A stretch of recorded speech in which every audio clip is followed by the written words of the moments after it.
Hi everybody! So it's a late one here as I am going all the way over to New York City. Please take a listen to my next interview, special guest and Broadway performer, Bronson Norris Murphy. Take a listen. Can you remember your first live theatre experience? Oh my goodness. Um, the one that resonates with me the most, and I'm not exactly sure it was my first live theater experience, but I think it was maybe the first professional theater experience I ever saw, was a dinner theater in the state that I grew up in Kentucky, at a wonderful little in the round dinner theater called Derby Dinner Playhouse. And it actually happened to be an Andrew Lloyd Webber musical. It was Jesus Christ Superstar. And I think I was with my family. I know I was with my family, but I think we were there because my father was on a business trip. And like we would go away for the weekend and stay in the hotel. And from my hotel window across the way was this place called Derby Dinner Playhouse. And I was like, what is that? And my dad was like, that's a theater where you go and like eat dinner and watch a show. And I said, can we go? So we went. And I have this really distinct memory of this show because, of course, it's in the round. So the actors are using the aisles as entrances and exits. And I'm probably 10 years old or 12, maybe, certainly not a teenager yet. So I have to go to the restroom in the middle of the show. So I get up from my table and I go up the aisle and I run smack dab into Caiaphas, who is being played by this ginormous man with this, really low baseline. And he scared the you know what out of me as I'm like scurrying to the bathroom. And so I think running into Caiaphas is one of the most cerebral and real memories I have of my first theatrical experience. But I'm sure I saw community theater or something like that before Yeah, even that. that's so wonderful that that's your first memory. I still remember, and I could, if we went back to that theater, they have changed a lot of like where the bathrooms are. I can still walk you up that aisle. I can still show you exactly where I ran into him, and he scared me to death because his character was scary too, and he was a Yeah. very large and imposing man, and I had to use the bathroom, so I was like, ah. I bet you added to the performance. Oh, let's hope not. So growing up then, was theatre your ambition or did you kind of find it later on in life? I found it later on. I always loved performing, singing, especially singing in church, church music and sitting beside the piano player. I have these memories of her fingernails clicking on the keys and music was my thing. Like Yeah. I had no ambitions to do it professionally, certainly not. Okay. And I didn't even realize, like it didn't click with me that I could be a music teacher until I started perusing majors in college. Like Okay. I had music teachers. I just never thought like, oh, these people went to school specifically to do this. Yeah. So my mom worked for the university, and probably my junior year of high school or something, she brings home the course catalog and she's like, "What do you think you want to major in?" And I'm like, "What is this music education? Like, this teaches me how to teach music?" And she's like, Yeah. "Yeah." So that's what I did. I had done community theater and lots of high school performances, and even you know. Um, Little plays for church and things like that. I was always very theatrical and musical, but I had never considered the arts as a career path. And Mm. it wasn't until I discovered music education that I was like, that's what I want to do. Yeah. I want to be a teacher who teaches people how to sing, act, and dance, or not really dance. I'm not a great dancer, but sing and act. Um, Yeah. and so I studied music education in college and had this insane lust for theater. I was Yeah. always the kid in the music department who was infiltrating the theater department, try to get into the plays and the children's theater shows and the musicals. Yeah. And thankfully they would let me scratch that itch. Yeah. But I didn't really consider performing as a profession until I moved to New York to get my master's degree from New York University in vocal performance. And I was getting that degree to supplement my bachelor's degree so that I could get my teaching certification. So Yeah. still, then I was like, well, I just want more training in singing, and it would serve the same purpose. So that's what I Yeah. did. And then I just never left New York because I started auditioning and working. So it Wow. to me. I mean, I did go after it plenty, but it Yeah. wasn't born, doing commercials as a kid or anything. I was in Yeah. the world until I moved to New York. Wow, that's amazing. So when you were growing up then you loved music. It was a big part of what kind of stuff was you kind of your influences then? Well, I remember Vince Gill. Do you know Vince Gill, country Yeah. music artist? Hmm. I remember my dad having a cassette tape of his and another Ray Stevens, a comedic country artist. Yeah. We had, like cassette tapes of them, and I would enjoy those. And Reba McEntire. See, I grew up in Kentucky, Yeah. so country music was it. So I loved that kind of stuff, but I really started gravitating towards like story songs, like Reba McEntire's. All of her songs are little plays. Yeah. And then I started loving Celine Dion's music and storytelling. And then when I discovered that, people sing and tell stories on stage for a living as an art form, then I really got into Broadway musicals and cast albums and doing all that kind of stuff. So I guess it started with, well, church music and country music, and then morphed to include many genres, including Broadway. Yeah. Incredible. So how important do you think training is for a career in the arts? Oh, I mean, I cannot overstate how important it is. If there's a level of importance 1 to 100, it's 1,000, because what we do is not just an art; it's a science. And anyone, I'm a firm believer, anyone can sing, but not everyone can sing efficiently and effectively 8 times a Yeah. week. You know, Yeah. so there's a science behind the art so that we can reproduce it over and over and over again, and that you can't be born with.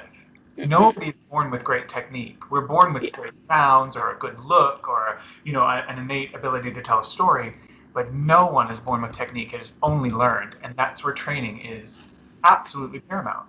Yeah, for sure, for sure. So talk us through your training then. You said about going through like music college to teach music. How Mhm. did that then change into, okay, I want to now do this, and the techniques and that, because like you say, to teach music, it's a very different art form than to stand there, like you say, the stamina and the strength that you need to to stand there day in day out is a very different one to that of teaching somebody else. Yes, and I love both equally with a Yeah. fiery passion. I love both. Yeah. Even when I'm doing Phantom of the Opera on Broadway 8 times a week, I'm still teaching during the daytimes. Yeah. Not every day, of course, but like Yeah. when my scheduled classes are occurring. Um, so I didn't transition fully one way or the other.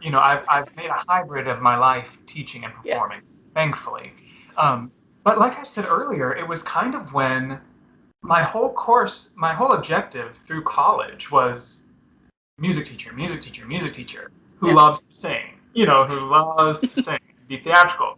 Yeah. But then when I moved to New York, I was in the epicenter of the music theater world, right? Hmm. And so I wouldn't skip classes or anything, but on my off time, if there was an audition I felt I was appropriate for, I would just go because now it was in my backyard. And the summer no, actually, the spring of my second year of graduate school, I auditioned for the National Tour of Cats and was lucky enough to be cast in it, like straight away out of grad school. And once I realized how much fun it is to play Yeah. pretend for a living, I was like, Yeah. I'm just going to keep doing this as long as the industry, the business will keep me, Yeah. employed. As long as it will accept me, I'm here. And Yeah. I have been for what is it, 12 years now, and still teaching all the time, but Wow. still making the focus the performing. Yeah. I find But a lot of, that's, maybe you feel like this too, a lot of students will seek knowledge from those who do of course. and those who can teach. You know what I Yeah. mean? Like if you have a West End credit or a Broadway credit, or if you've been in a movie or something, they're Yeah. naturally more interested in you because you found some success that they think they can learn. We Yeah. all know it's not about that. Half of it's luck. But Yeah. that has helped me reach a larger audience for teaching Yeah. too. Yeah, massively. I think that's the thing. Definitely, you tell them your experience, and they automatically go, "Oh my God, I'd love to do that. How did you Yeah. do that? And like you say, very much I pitched up, I did what I thought I needed to do, and I was lucky on the day that they went, yeah, she's what I want. It wasn't that, I particularly was the best ever, but at that time they thought, oh yeah, she was great. We'll have her along with the other people that they took. But obviously for the children, they're thinking, oh, 13, that would be so cool. I'd love to do that. So yeah, very much so. And also you have to have a really good rapport with your students, so you've got to find your common ground.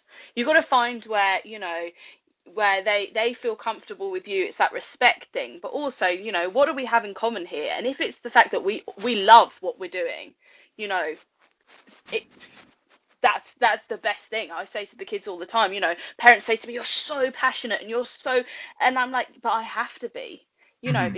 because for me, if I'm not giving it 1,000,000%, how can I expect the people that I'm supposedly, trying to impart knowledge on to give it anything if they see me like, yeah, it's Right. okay, And it's isn't all it good. also wonderful that we're in a profession where we don't have to put that on? Like, I can tell, Yeah, I've known you for 7 minutes. You are that fiery, passionate person for what you do. You don't have to yeah, put that on.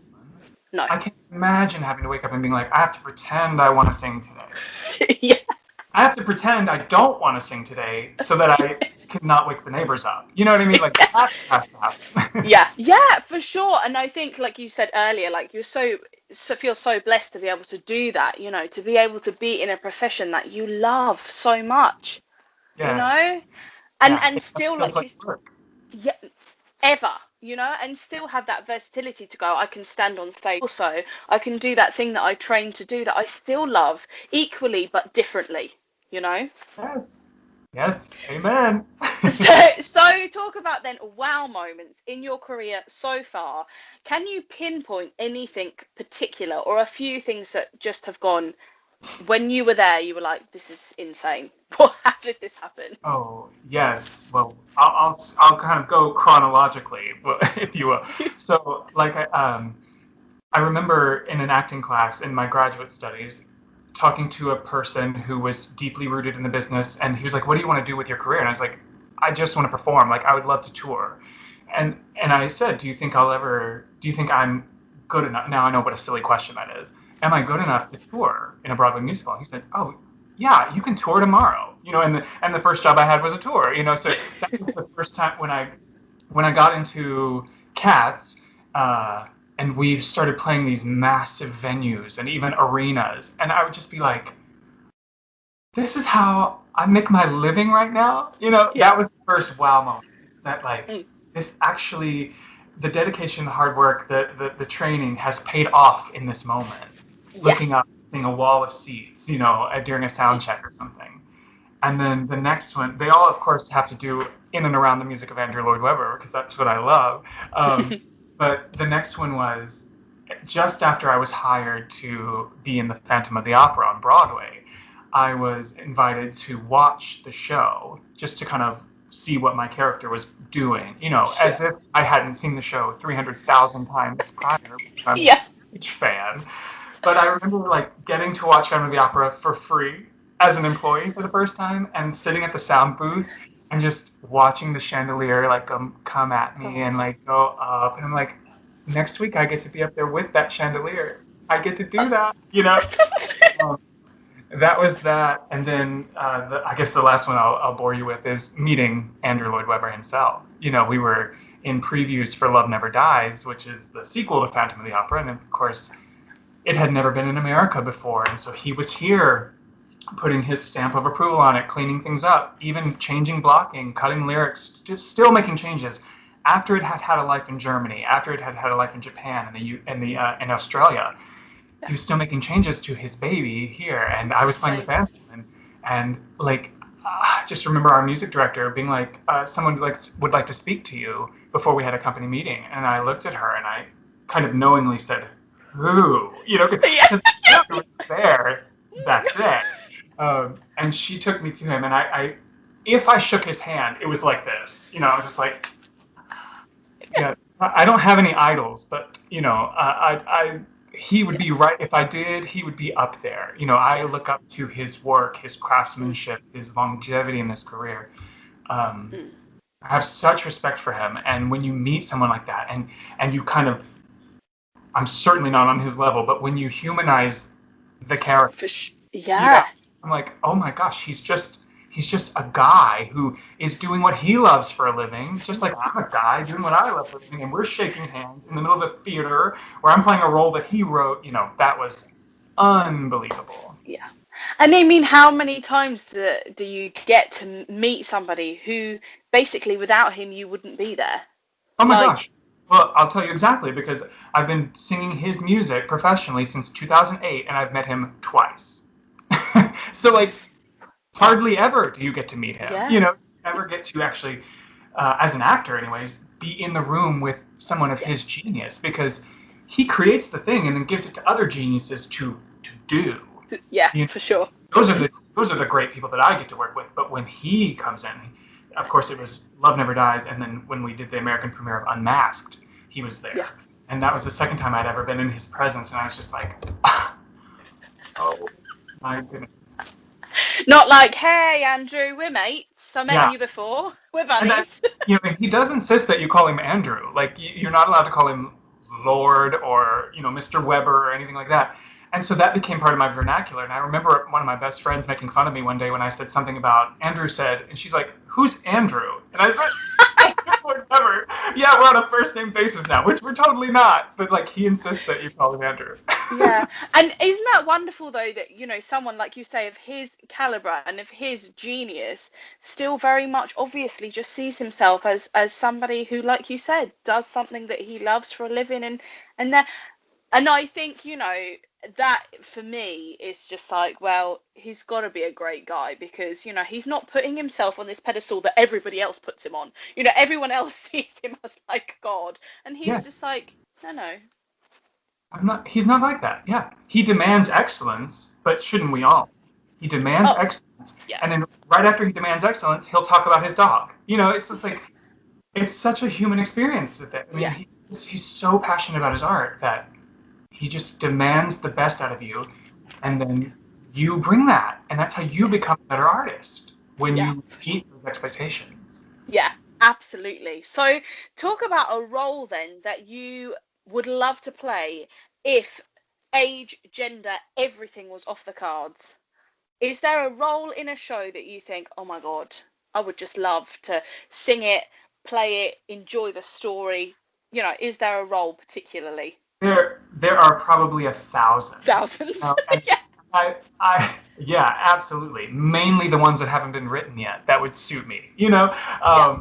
And I've kind of led my career answering this question thusly, in that I don't sort of have goal roles because Hmm. that sets, well, I don't want, I think we should have goals, but I don't have specific benchmarks because that could lead to failure, right? And I Yeah. don't want to Hmm. bring myself down by a Yeah. false kind of presumption I had towards something. Of But course. if I, it's a role I've played many times, but if I could play Tony in West Side Story for the rest of my life, no matter how low my voice gets or how gray my hair gets, I would do that in a heartbeat. The same Yeah. thing goes with Jekyll and Hyde. I think that that role, those two roles, are absolutely thrilling. And Yeah. if I could sustain that for a career, oh, I love it. And of course, the Phantom. Yeah. I haven't played the Phantom in Phantom of the Opera. I would love to play that just to complete Yeah. um, my Yeah. work with the Phantom. I would love to do that too. But as Amazing. for roles I haven't played that I would love to play, there are a million. The Monty in A Gentleman's Guide is one that I've always Yeah. wanted to play, but haven't had the chance to yet. Yeah, and that's the thing I love that you said there about goals and hitting certain things that you'd love to do. Sometimes the best moments and pieces of magic come from something that is totally unexpected. Oh yes. Something that you sometimes, I mean, personally, I think when you build something up in your mind and you go, this is the part I really want to do, I've always wanted to do it, this is what I want to do. When it gets to that point, you could be either disappointed with how it feels to do it because you've hyped it up so much, or you could put so much pressure on it that you don't enjoy it and you Yeah. think like, why have I trained all this time to Yeah. to then do something that I'm not enjoying it. Whereas then when you then get a role, or you do something that maybe was totally unexpected, or you think, I don't even know very much about this at all, I really need to kind of research this because this is not something that I've even heard of, or it's a new show, or something that you kind of thought, really, me? Oh, okay, great. They're the best ones. They're the ones you're like, oh my God, I've just enjoyed it, because you just pour so much of yourself into it unknowingly, because you're like, well, I'm just going to throw myself in and see what happens. Right, because you can't make a mistake. It's not what I do, so I can't make a mistake here. I can just expand and grow. And Yeah, absolutely, those are the roles that change you as an artist. yeah, 100%. What a good without point. question. Excellent point. So, is there a show you think has one of the best storylines? One of the best stories. Well, I mean, I don't mean to harp on West Side Story, but can you get more beautiful than Romeo and Juliet musicalized? I Yeah, don't know. Arguably, the ending of that is so hard to watch and so hard to yeah, do. I do think that yeah. has a storyline. I also think I love the musical Showboat Yes. because of its Hmm. origin story, obviously. But I also Yeah, think it's such a dynamic story to tell. yeah, I would love to do that role. Love to do that. I love that story and that score so much. And there was yeah. something I watched just the other day. I was thinking, my goodness, what a great story. Um, if I think of it, I'll come back to it. But now I Okay. what I was watching. It was so good. Gypsy, Uh, so good. Like it's the wonderful. stage mother story, so good. So maybe that's a role, regardless of gender. If I could play Rose, that would be Yeah. So, totally a little bit off topic now. If you were to go out for a meal, what type of restaurant would you go for? And what would be the meal and the drink that you would choose? oh my gosh. If I could go anywhere out for a meal, there is and I can't remember the name of it, but there is a vegan barbecue place in Portland, Oregon that I ate while I was on tour. And it was so good. It was one of those meals that stays with you for the rest of your life, except Yeah. now I don't remember the name. If I was in Portland, I could ask around and figure this place out. Um, and so I would probably eat vegan barbecue. Sounds And so I'm not good. vegan. I am vegetarian. I'm not vegan, but this place was vegan barbecue. And I just remember that meal. I ate it right before a performance of The Phantom. That wasn't a wise choice. But I will never forget how good that food was and how much I love Portland because of that place. Yeah. And Oh, sounds so I would good. have a Diet Coke. I'm a Diet Coke fanatic. So I Oh, would, yeah. yeah, so I would have a Diet Coke with it. Sounds good. So, talking about eating before a performance, do you have any pre-show rituals, or is that totally not your thing? It is not my thing. I mean, it is not my thing. I am smart in the fact that I know to warm up because you can't run a marathon without jogging for a few minutes first, you know? Yeah, yeah. So I do always warm up, but I don't consider that a ritual. I consider that professionalism. Necessary. Yeah, Yeah. exactly. But I have a lot of colleagues I work with that are very specific about dairy intake and this and that. And I don't concern myself with it, maybe because of my own chemistry, my own biology. It doesn't affect me too much. Yeah. But when I'm singing a demanding role like Jekyll and Hyde or like the Phantom, Hmm. steaming is a huge part of my routine. Yeah. And routine, if you call it ritual, ritual. Um, and I do get in habits. So Yeah. like if I'm doing the same role over and over, I generally will always stop in and say hi to the leading lady, just to kind of be like, here we are as humans before we become these other people on stage, and I may not see you outside of those moments. Yeah.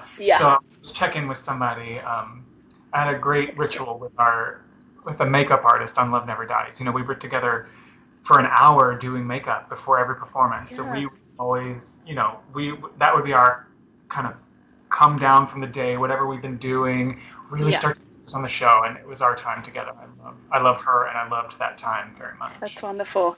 And the thing is, I don't know how you feel about it, but like when you're in a company, everybody plays such a incredible role, without this person or that person, or, it doesn't have to be a cast member. It's, as a company, people are so intricate and they all have their own little job that you kind of become like a big family. I say this Oh, to the kids all the time, and everyone always laughs at me. All my friends who aren't in the industry are all like, oh, here she goes about the family thing. But it's so true, right? Like you said about your makeup artist, for you, like she put that character on your face. Like, you know, you Yeah. have to become the character, but visually that's what the audience sees. So without her, It's gonna work for me. Yeah.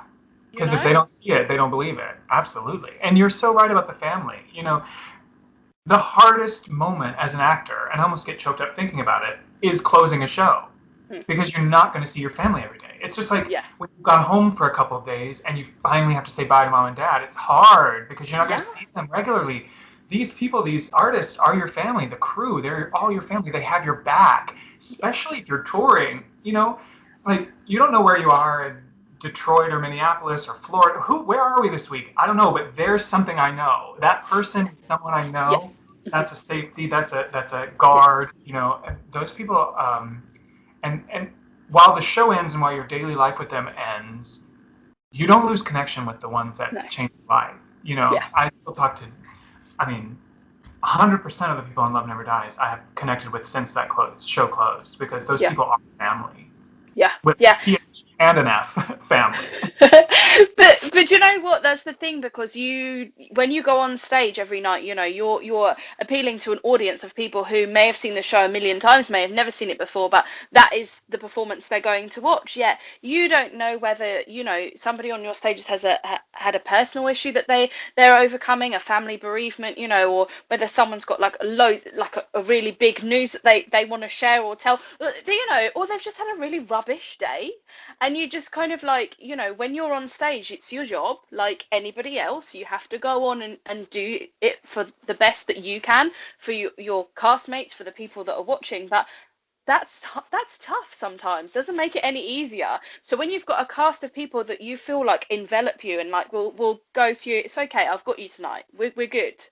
And that is the thing, that you can't fake that. You know, when you go to watch a show yourself as a performer and you see it on stage and it's wonderful, but there's something missing and you can't put your finger on it, and you know what it is then when you've been in a show. It was that it just didn't gel for you because Yes, I could listen to you preach about this for hours because it's so real. And what about those moments when you're the one who is vulnerable on stage? You know, yeah, I have this very distinct memory of a very vulnerable moment in Love Never Dies, and I was on stage and doing the business, and then all of a sudden it was like the walls caved in and my mind yeah, went blank. I didn't know where I was. I didn't know what line to say next. And it was this delicious person called Rachel Ann Moore was on stage with me, and I could just see her, like she saw me kind of melt down, and it was our yeah, scene, the only two on stage, and you could just kind of see her posture change, and she gave me those eyes. It's like, I'm here with you, I got you, you know yeah, what to do, and that let me know that, oh, here I am, I'm home, I'm good, let's yeah, keep going. mm, That that's not put on you. That's no, earned through trust in theater work and yeah, music, yeah. art in general, honestly. Yeah. Yeah, and it's that special connection that you have together, you know, like you know you've made a friend there. You know you've made somebody who, that, you know, like you say, when that show closes, that you can trust. If on stage in front of thousands of people, when, like you say, you're about to lose it, and they go to you, I'm fine, without even saying it. They just give you that look, or that, like, that presence, that feeling of like, I'll pick you up here, I'll hold your hand, we're good.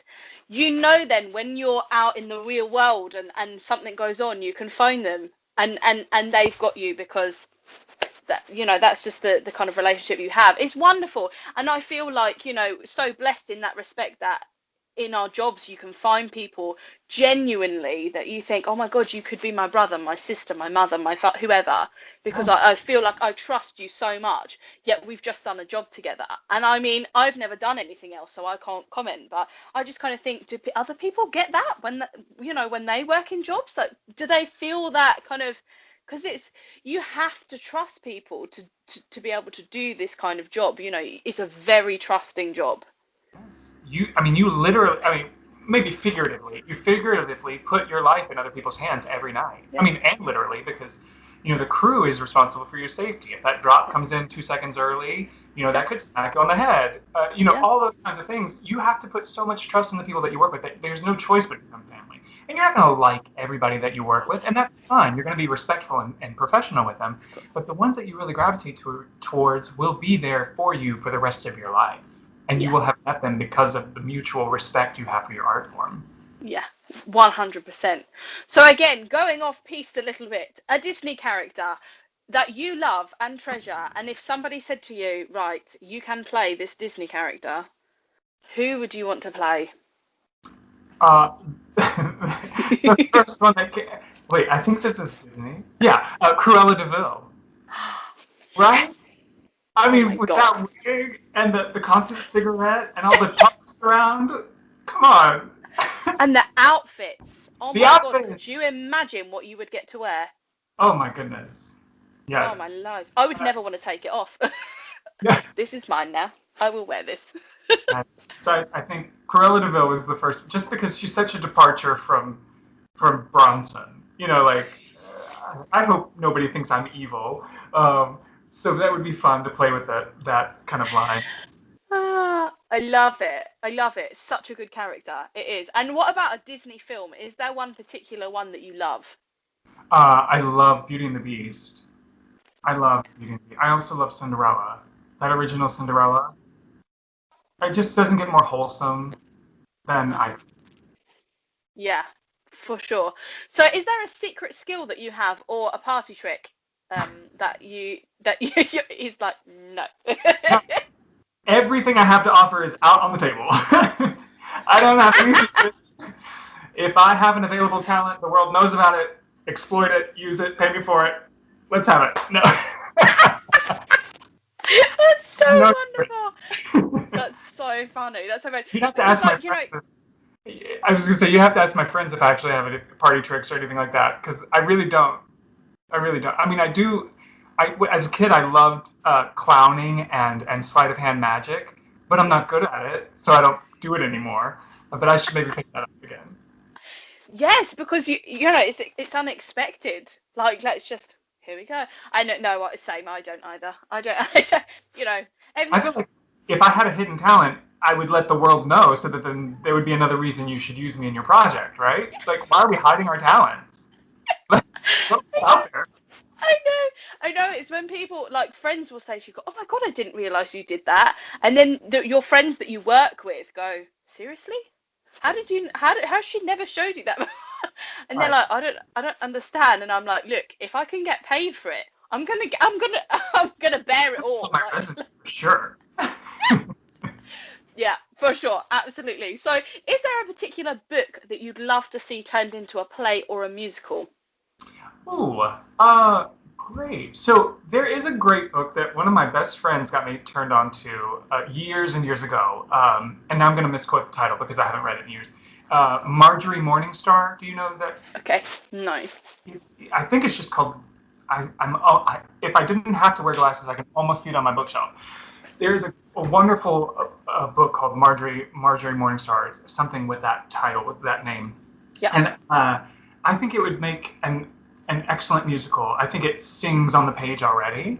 And I Yeah. think my friend who gave me the book to read, he is an arranger and a composer and a marvelous musician. So I think he should probably write that.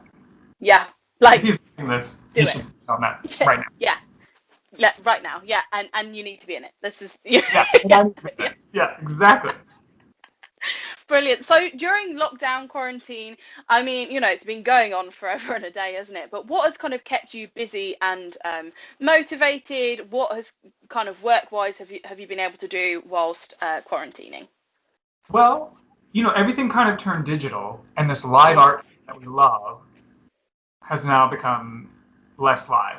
But Mm. to make it any less fun to produce in the moment. So, I've um, been so fortunate to reach out to performing arts organizations all over the country to, offer like mini kind of workshops or master classes on song interpretation and audition technique and do fundraising for them. And then also just like a pet project of mine, I love choral music. It comes from my choral music, education background.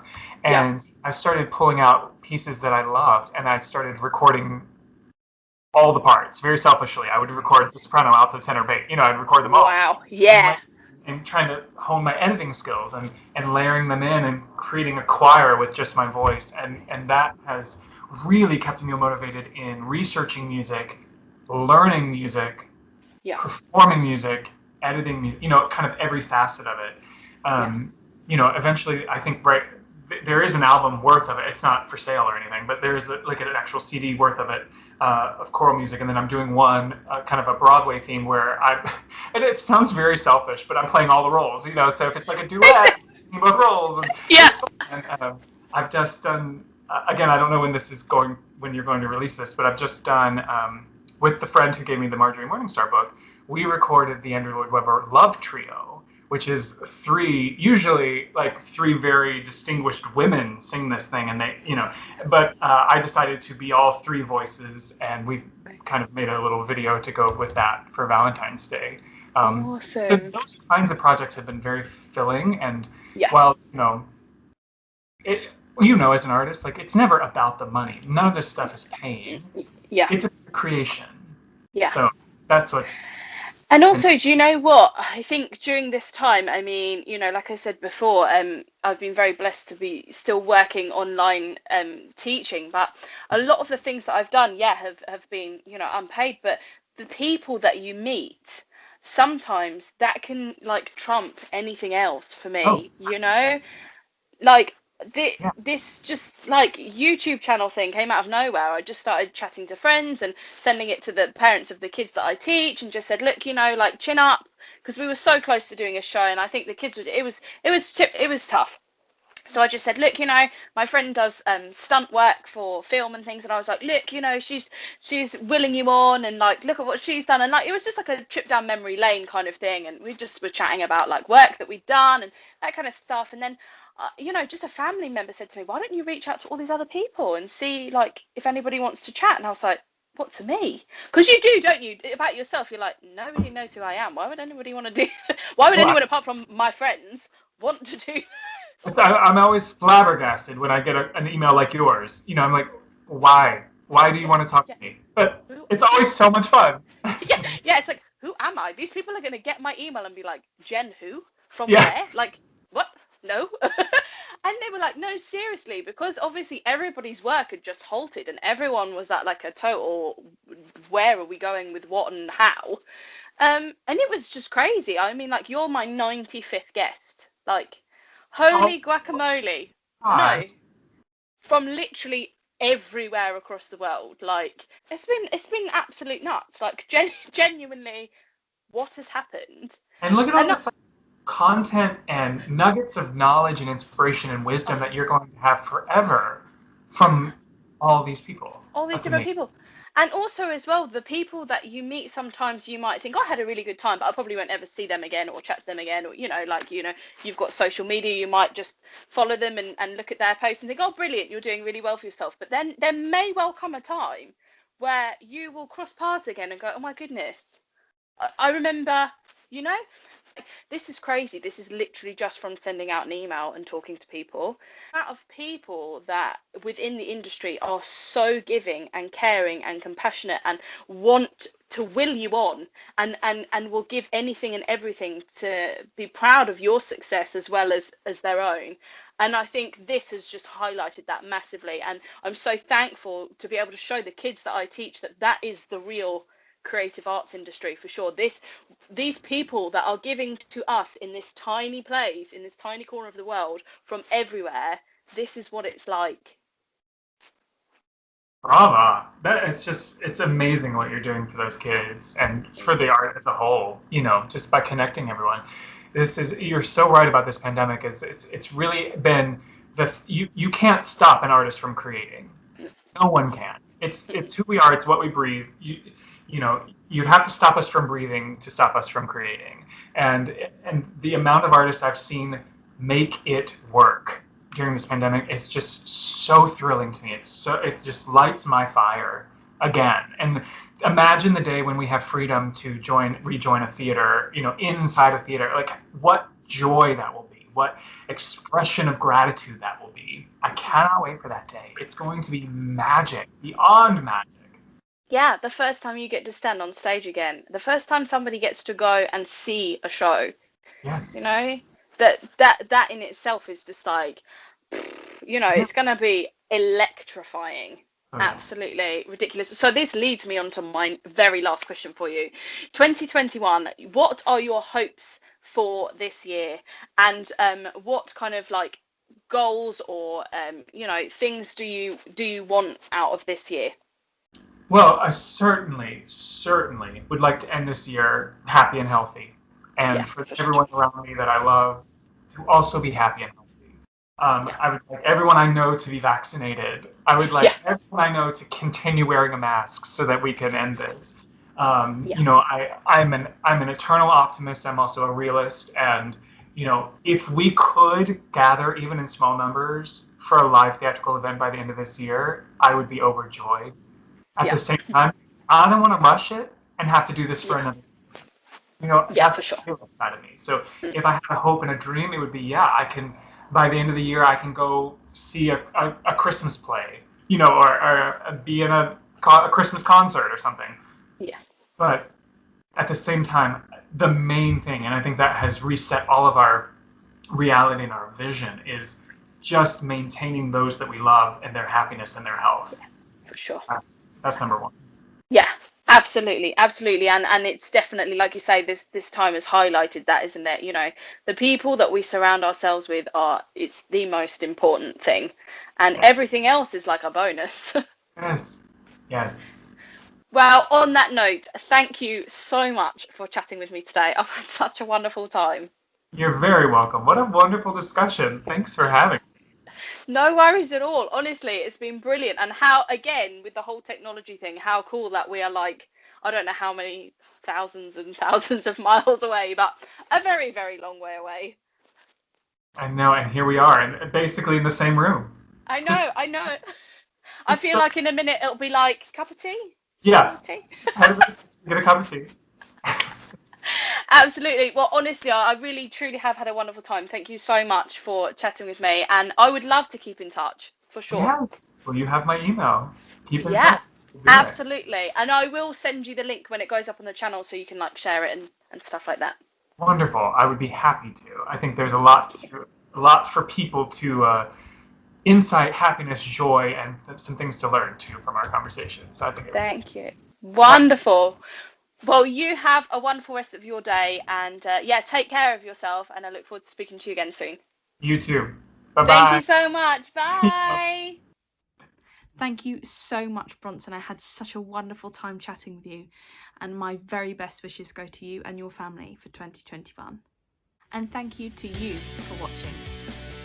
Take care, everyone, and I'll see you again soon for another fantastic guest.